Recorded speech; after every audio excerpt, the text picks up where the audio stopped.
Halo guys, bertemu kembali dengan Om Bin. Oke guys, hari ini kita mereaction lagi video-video. Oke guys, sebenarnya video ni Om Bin kawan-kawan kita pernah suggestkan dan baru hari ini, sorry. Oke, Om Bin baru habis makan guys. Dan baru hari ini Om Bin kira baru nak mereact video dia. Dia kata hal aneh di Indonesia menurut orang Malaysia. Okay, part 1 guys. Daripada apa ni nama dia? Heavy Pan. Sorry guys kalau misalnya baca. Okay, sebelum tu kita sama-sama guys, Om Bin nak subscribe dulu. Jangan lupa tekan butang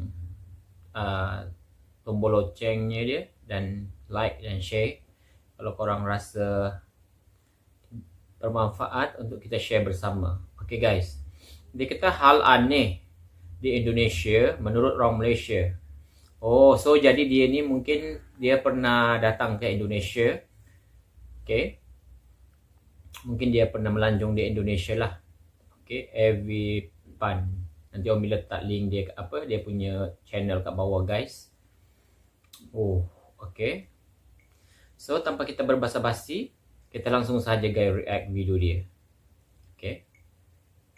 1, 2, 3, play. Dalam mahasiswa Malaysia, kami membahas apakah soal itu keke, itu apa, ternyata itu gecko, itu cicak ya. Dan sebagai seorang Malaysia itu kalau dibilang cicak ya, saya kirain cicak yang imut-imut yang kecil itu. Tapi kemarin ada orang Indonesia kasih tahu itu gecko itu bisa dibakar terus dimakan. Dan saya bingung, apa sih yang kecil itu bisa dibakar makan? Ada juga, tetapi ternyata gecko di Indonesia itu segede gini. Waduh, saya kurang tahu. Itu gecko-nya segede ini. So gecko tu guys, cicak tu, kalau macam mungkin kita yang mungkin orang-orang Malaysia, mungkin diorang biasa dengan cicak yang jadi sekecil. So yang gecko tu guys, Om yang tak pastilah pula guys kat Indonesia, tapi yang Om tahu biasanya macam filem-filem Thailand, dia ada yang cicak yang besar tu kan. Okay.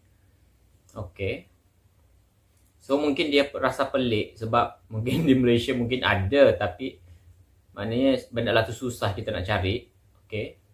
Saya pernah lihat lagi panjat-panjat di di atap warung dan saya lagi makan. Saya takut banget, takut jatuh ke dalam piring saya. Saya pasti jerit. Okay guys, sejujurnya Om Bin langsung tak pernah ada pengalaman guys berjumpa dengan yang cicak yang besar macam tu. Om Bin tak pernah jumpa. Maknanya seumur hidup Om Bin ni dah tua-tua macam ni, tetap Om Bin tak pernah jumpa lagi. Oh, sebab tu dia terkejut guys, sebab mungkin dia pun tak pernah jumpa. Indonesia itu aneh. Itu ada jasa laundry-nya, terus jasa laundry-nya itu murah banget. Itu bisa sampai 5,000, sekitar 1,5 ringgit untuk sekilo. Bahkan kalau mak express itu cuma 12,000, itu murah meriah.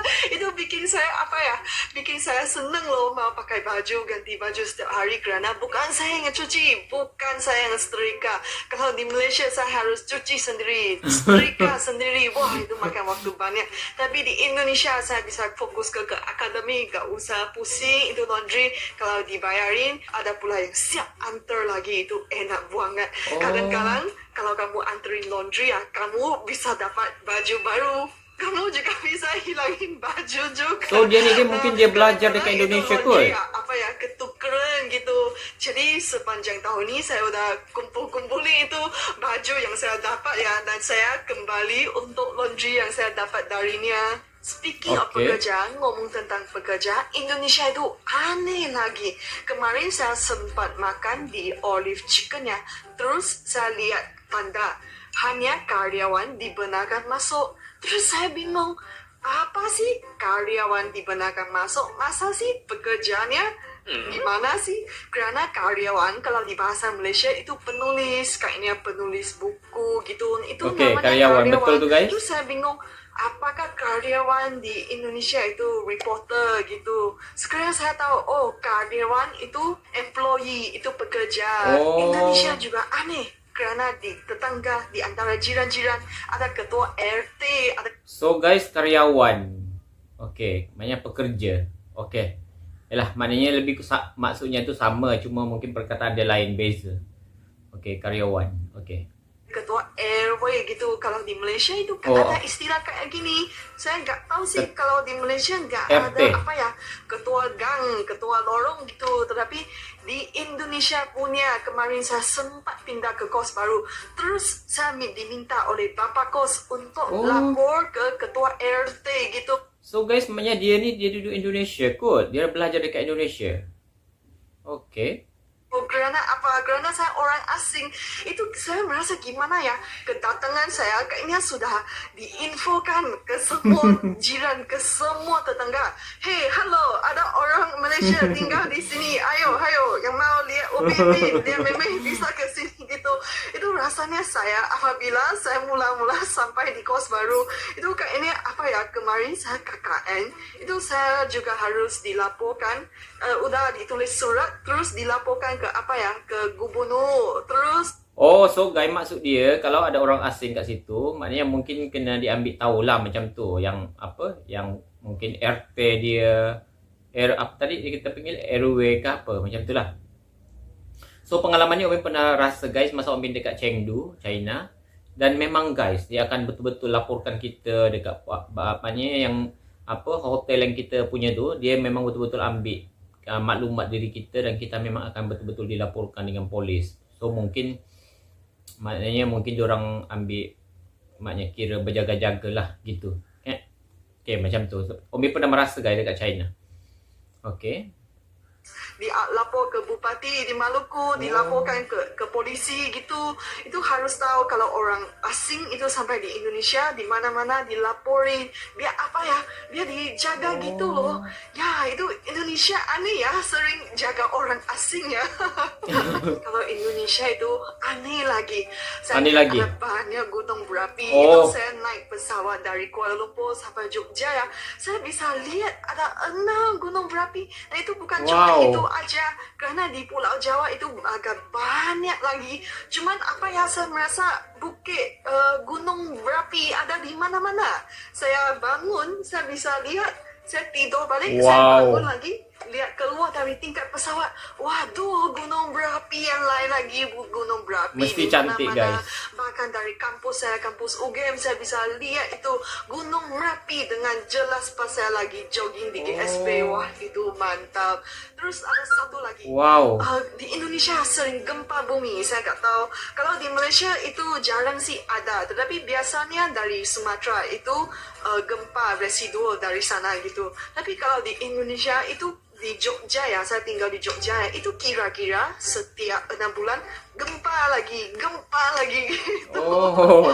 Mula-mula Okey. kami mahasiswa Malaysia kaget banget. Soalnya apa ya, gak pernah mengalami gempa segede dan sesering gini. Terus mula-mulanya semua pada update sosmed. Ayo, gempa di Indonesia, gempa di Jogja. Update Twitter, update Facebook, update Instagram. Biar semua orang Malaysia tahu ada gempa di Indonesia. Yang sudah lazim, sudah biasa dirasakan oleh orang Indonesia. Bahkan saya lihat kalau gempa di Indonesia tidak semestinya semua orang Indonesia itu gemas gitu. Kalau gempa yang kecil-kecilan, kalau untuk orang Malaysia itu gede ya, kalau untuk orang Indonesia itu kecil ya. Saya bisa lihat itu bangunan bisa getar-getar, semua malah santai aja. Wah, kalau orang Indonesia itu memang santai aja. Jadi Oh, so guys macam tu. Mungkin disebabkan dekat Indonesia dia maknanya kira mungkin kadang selalu juga terjadi gempa bumi. So mungkin kawan-kawan kita di Indonesia mungkin diorang dah kira dah terbiasa dengan benda alat tu. Yang macam Om Bin guys sendiri, Om Bin memang langsung tak pernah merasa pengalaman. So mungkin kalau Om Bin merasa macam tu sebab buat masa ni Om Bin memang langsung tak ada pengalaman merasa macam mana keadaan dia. Dan mungkin kalau macam contohnya Om Bin merasa yang mungkin kecil mana pun, jadi mesti macam kira apa, maknanya kira terkejut jugalah mungkin. Sebab Om Bin buat masa ni Om Bin tak pernah merasa lagi. Okay, wow. ini ya, kenapa ada gempa bumi galari gitu. Saya udah mulai berdoa, wah udah berdoa biar aman gitu. Tapi orang Indonesia santai aja gitu. Kalau orang Indonesia itu aneh banget. Kalau di Malaysia ya, biasanya kalau mau nikah ya, itu kamu melamar ke pacar terus, baru kamu minta izin ke orang tua. Tapi malah di Indonesia ya, kamu minta izin ke orang tua dulu, baru kamu melamar ke pacar itu. Apakah itu prosedur ketukaran?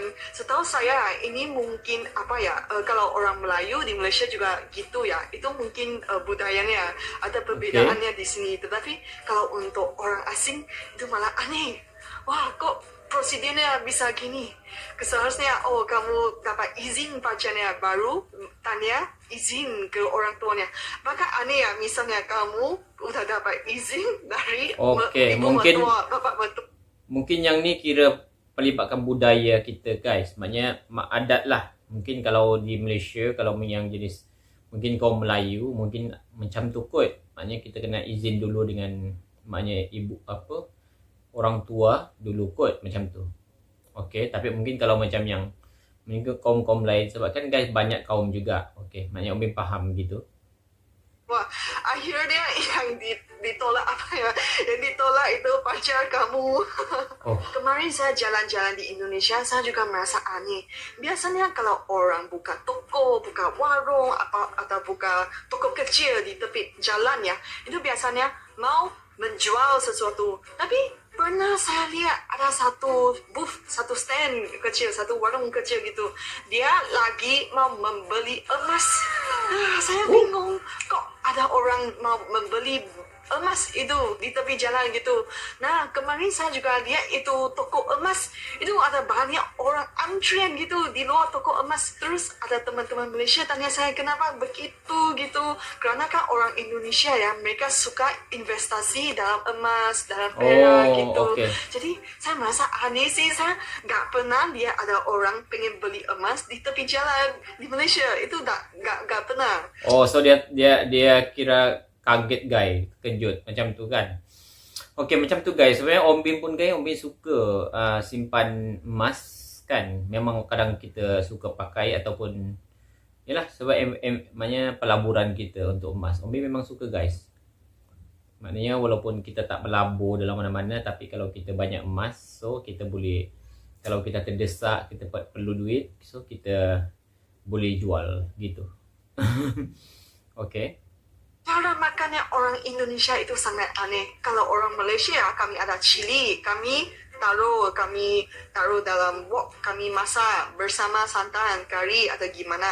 Pokoknya bukan seperti orang Indonesia itu cilinya dimakan gitu terus. Wah, itu seru sekali. Mula-mula saya lihat, saya pikir wah itu orang Indonesia itu sangat bisa makan pedas. Kalau menurut saya keseluruhan ya, itu orang Indonesia itu lebih banyak makan pedas berbanding Malaysia. Kalau Malaysia pedasnya ada manis, tapi kalau di Indonesia itu pedasnya murni pedas sekali. Wah, itu gila sekali. Mula-mula saya beli jajanan di Warsaba, saya beli tahu bakso kerana kan belum tahu cara makan makanan Indonesia yang benar. Saya beli tahu bakso, saya makan tanpa cabai. Ya, gitu aja. Tetapi saya lihat teman-teman Indonesia semua pakai. Ambil cabainya dan cabainya gratis di salah satu kotak kecil kamu tinggal. Okey guys, yang ni pengalaman Om Bin sebab masa Om Bin kerja dulu, tempat kerja lama Om Bin. Om Bin kan ramai kawan-kawan daripada Indonesia. Jadi kalau macam tahu tu guys, tahu cuma Om Bin dah lupa lah, tahu sumbat gitu, tahu. So diorang makan tahu and then ada lada guys, dia ada lada begitu, makan gitu je. So yalah Om Bin tak pernah satu Om Bin tak suka pedas sangat ataupun tak suka pedas. So macam pelik lah guys. Wow, maknanya sehebat ini diorang makan, maknanya mungkin dah kebiasaan makan macam tu. Tahu, lepas tu dia ada, kadang dia ambil 1 biji, 2 biji lada guys. Dia makan gitu je. Okey. Ambilin aja. Terus saya mulai belajar makan seperti mereka. Dan Oh. puji Tuhan itu antara yang terbaik yang berlaku kepada saya. Kalau kamu makan jajanan bersama cabai, wah itu enak banget. Terus sekarang ya Oh, saya macam tu. malah ambil banyak cabai. Satu tahu bakso saya pengen ambil 2. Tapi kadang-kadang saya pengen ambil 3. Tapi apa ya, saya merasa malu sih. Ya udah saya beli lagi satu tahu bakso apa risol gitu, beli banyak gitu. Biar apa ya, biar bisa ambil cabainya banyak. Terus cabainya, terus apa ya, beli susu Ultramilk-nya. Karena susu itu bisa meredakan kepedasannya. Oh, Makan okey. cabai pedas, terlalu pedas, saya minum susu. Dan mula-mula saya makan cabai sedikit, setengah saya udah nangis. Kan itu lagi beli sarapannya sebelum kuliah ya. Itu jalan dari Waseba, jalan ke ruang kuliah itu lagi nangis. Ya pagi-pagi sampai ke kampus udah nangis. Tapi sekarang enggak. Sekarang kalau Oh, dah biasa. saya makan ya, saya nggak lupa cabenya. Pasti nggak lupa. Mana cabenya, Bu? Oh, cabenya udah habis. Wah, itu sakit hati. Itu kata cabai, gimana saya mau habisin tahu bakso ini. Speaking of Waseba, ngomong tentang Waseba, saya sering beli jajanan. Tapi saya beli jajanan, saya suka apa ya, kalau roti, saya sambil makan, saya sambil jalan. Tapi ada banyak orang Indonesia, teman-teman, dosen semuanya, pada minta saya duduk sambil makan atau bilang, oh kamu buru-buru kemana gitu. Terus saya bingung. Ternyata kalau orang Indonesia ada budaya makan itu harus duduk. Dan saya nggak tahu kalau di Malaysia kalau pasar malam kamu beli makanan, kamu makan sambil jalan itu sangat biasa. Tapi kalau di Indonesia saya sering ditegurin untuk Oh, okey guys. Maknanya dia rasa aneh sebab kalau kita mungkin di pasar malam, kita kan biasa kalau kat Malaysia tu sambil kita berjalan sambil makan kan, yang kat semalam tu. Kecuali lah kalau macam restoran kan. Tapi kalau kita setakat macam beli-beli dekat tepi-tepi mungkin memang kita akan berjalan je guys sambil makan. Okay, so dia rasa aneh sebab ramai apa, mungkin dia kat Indonesia, mungkin kawan-kawan dia tegur dia untuk suruh duduk. Oh, okay, gitu. So kalau kita kat Malaysia biasa macam tu lah guys, kalau kat pasar malam sambil kita berjalan sambil makan. Okay. duduk sambil makan, jangan buru-buru gitu. Wah, itu saya merasa aneh sih. Setiap kali saya makan roti pasti ada yang minta saya duduk gitu. Okay. Indonesia itu aneh. Kemarin saya makan nasi, terus teman saya langsung ambil kerupuk, langsung dikasih ke nasi saya. I mean, what the hell? Kenapa makan kerupuk bersama nasi? Okay, yang ni guys Om Bin setuju. Sebab Om Bin banyak pengalaman guys, kawan-kawan Om Bin kan, macam korang tahu Om Bin ni terlalu ramai kawan. Okay, yang daripada Indonesia. Jadi itulah guys, kadang dulu Om Bin pelik juga, kenapa dia makan nasi tapi sambil letak keropok. So itu yang kira budaya, maknanya mungkin cara dorang makan. Tapi kalau mungkin macam Om Bin punya, Om Bin macam pelik guys dengan benda lah tu. Tapi okay, bila sebelum ni pun Om Bin mereaction pasal ada satu video kot, kalau Om Bin tak lupa. Jadi Om Bin cakap lah kenapa macam tu. So ada sahabat kita yang komen, dia kata maknanya mungkin tambah lagi macam best gitu, gitu kot mungkin, ataupun mungkin dah kira dah memang macam tu lah kot cara makan, mungkin lagi sedap ke apa. Okay, so dia pun guys aneh juga pada dia. Okay, Itu apa ya, itu apakah kombinasinya benar gitu kan? Kerupuk itu biasanya apa ya, makan kerupuk dicelupin sos tomat. Kalau itu orang apa ya, orang timuran di Semenanjung Malaysia makan gitu, kerupuk leko, kerupuk gitu. okay. So ada orang mengganggu guys, sorry. Gitu.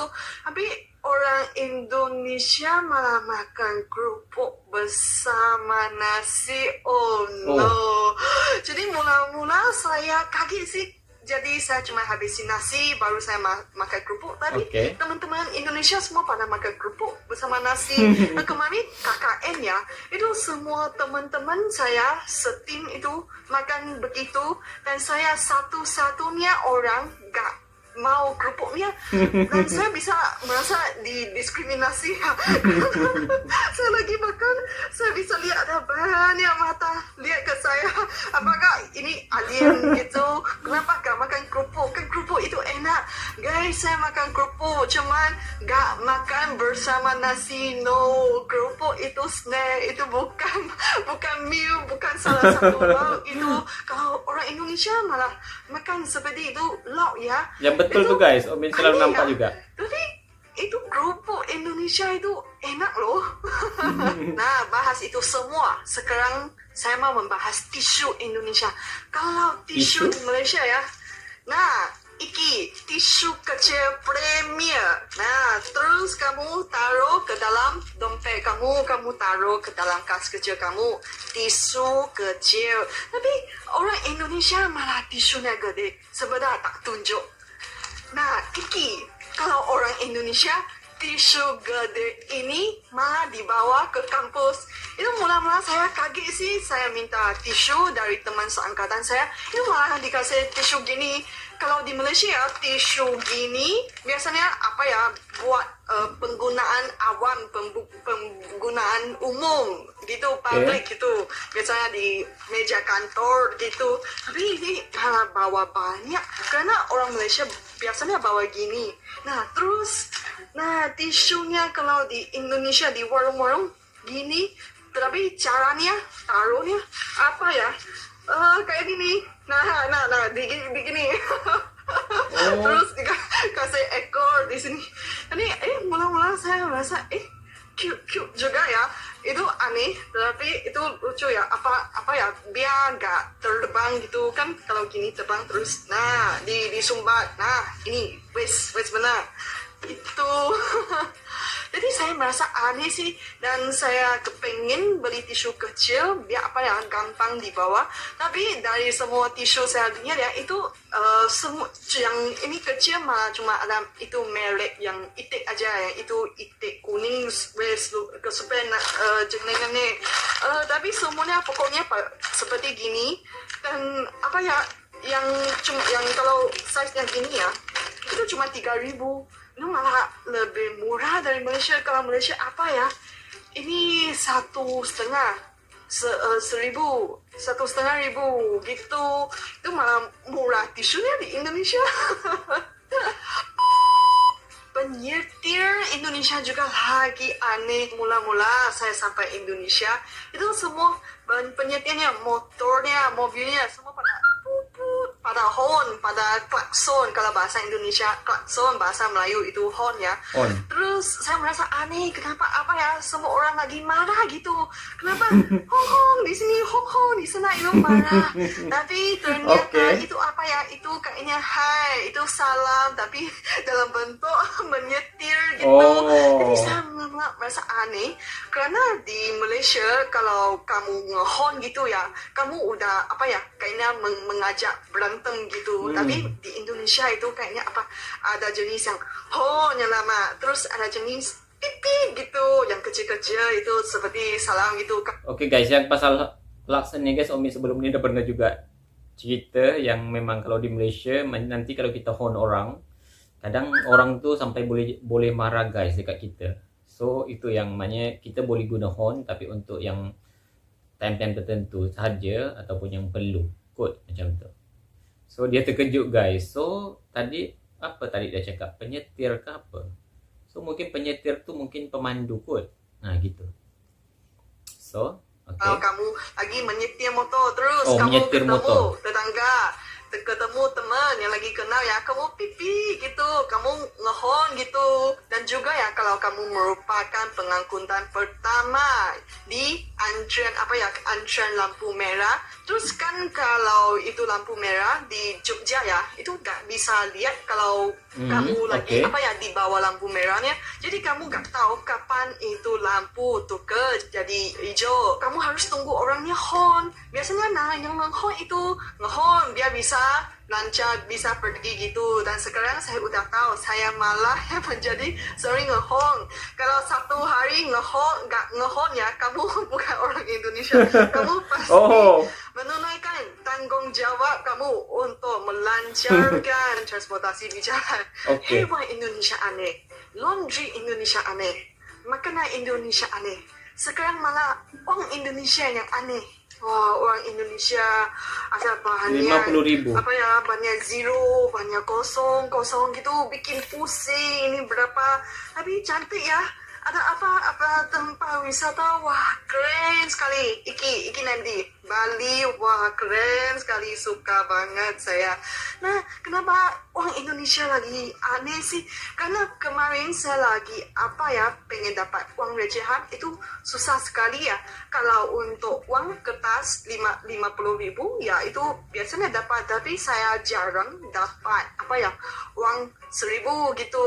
Itu biasanya dalam bentuk coin, itu jarang dalam bentuk kertas gitu. Jadi kemarin saya sempat tanya ke itu tukang parkir, itu bisa apa ya, titip kumpul uang 1.000 tapi dalam bentuk kertas apa ya, biar nanti saya bayar itu apa ya, nggak ambil koin gitu kan, kelamaan gitu. Kalau ada Gojek itu malah enak ya, GoPay langsung scan, siap bayar, saya pergi dulu gitu. Nah, selepas tukang parkirnya itu kumpul, saya minta dikumpulin 20.000, tapi beliau malah kumpulin cuma 18.000. Nah ya udah gitu, dan saya bingung. And walaupun Pak tukang itu sudah tanya ke saya, oh saya cuma kumpul 18.000, apakah oke gitu. Terus saya bingung, kenapa itu kumpulin uang recehnya itu sepertinya harus dibayar gitu. Nah ternyata kalau uang receh ya di Indonesia itu susah dapat untuk 1.000 ya. Kalau biasanya kemarin ada teman-teman komentar di live saya, oh kalau mau uang receh biasanya apa ya, dikasih untuk pada hari raya gitu. Kalau Oke guys, uang receh tu guys, apa guys uang receh? Adakah uang receh tu dia macam kira duit-duit kecil ataupun contohnya macam RM1 gitu. Uang receh. Okey. uang besar bisa tukerin di bank, tapi kalau uang yang lebih jumlah yang lebih kecil ya, 500.000 gitu, nah itu banknya gak mau, jadi harus apa ya, tukar di tepi jalanan gitu. Itu enak ya, Indonesia itu pasti tahu kalau kamu butuh apa, itu pastinya ada warung atau toko kecil muncul di tepi jalan. Wah, jadi Indonesia aneh lagi. Dari semua cerita itu saya merasa Indonesia itu aneh sini, aneh sana. Dan kenapa saya merasa aneh? Karena saya orang Malaysia yang tinggal di Indonesia. Saya bukan dibesarkan dalam lingkungan ini. Jadi apa yang saya nggak familiar dengan secara pribadi, secara individu, saya merasa aneh gitu.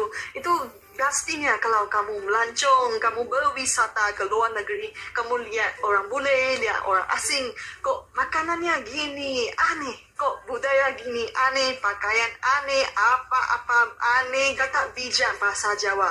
Ojo membedakan marang sepodo-podo. Itu artinya menghargai perbedaan. Jangan membeda-bedakan sesama manusia.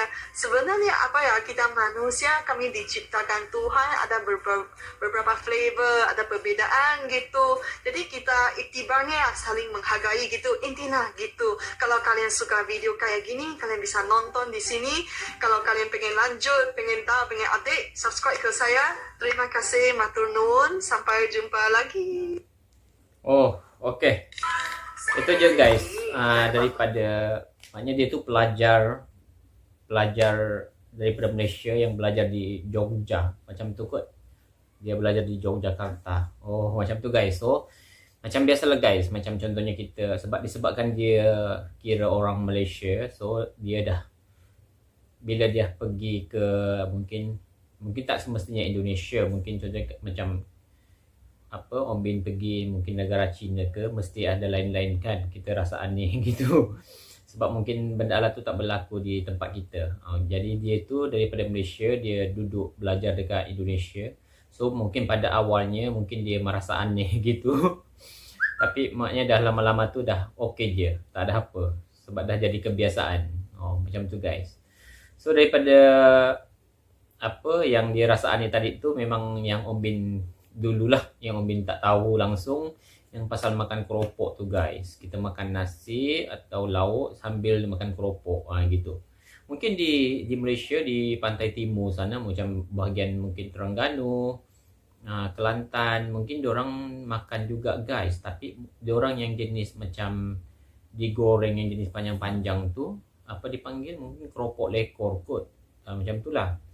Mungkin diorang makan macam tu juga dengan nasi ke apa, Om Bin tak pasti. Sorry guys sebab Om Bin sebab Om Bin punya cara untuk suku Om Bin bukan macam tu guys. Om Bin jenis suku Om Bin pula dia jenis pemakan ikan macam lebih kurang Jepun gitu.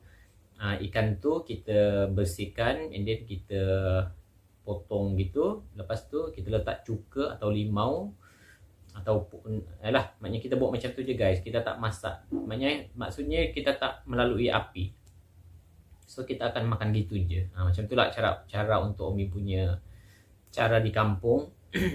So yang pasal tu Om Bin belum pernah guys. Nanti Om Bin kira try juga. Sebelum ni Om Bin pernah juga makan dekat mungkin macam restoran Padang. Macam restoran nasi Padang dekat Johor ni pun ada juga guys. So kadang macam tu guys, dia ada keropok and then Om Bin biasa keropok tu Om Bin bagi dengan kawan-kawan Om Bin makan. Sebab mengkaunya Om Bin tak biasa sangat. Ataupun kalau mungkin contohnya makan pun kena habiskan dulu semua nasi-nasi tu dengan lauk tu and then keropok tu kemudian gitu. Okay guys, itulah guys pengalaman sahabat channel tu. Nanti Om Bin kena tengok lagi guys untuk part 2. Sebab tadi tu part 1, so Om Bin akan kena sambung untuk part 2. So supaya lebih lengkap dia punya periksian dia. Okay guys, itu sahaja video Om Bin. Nanti kita sambung lagi dah. Thank you.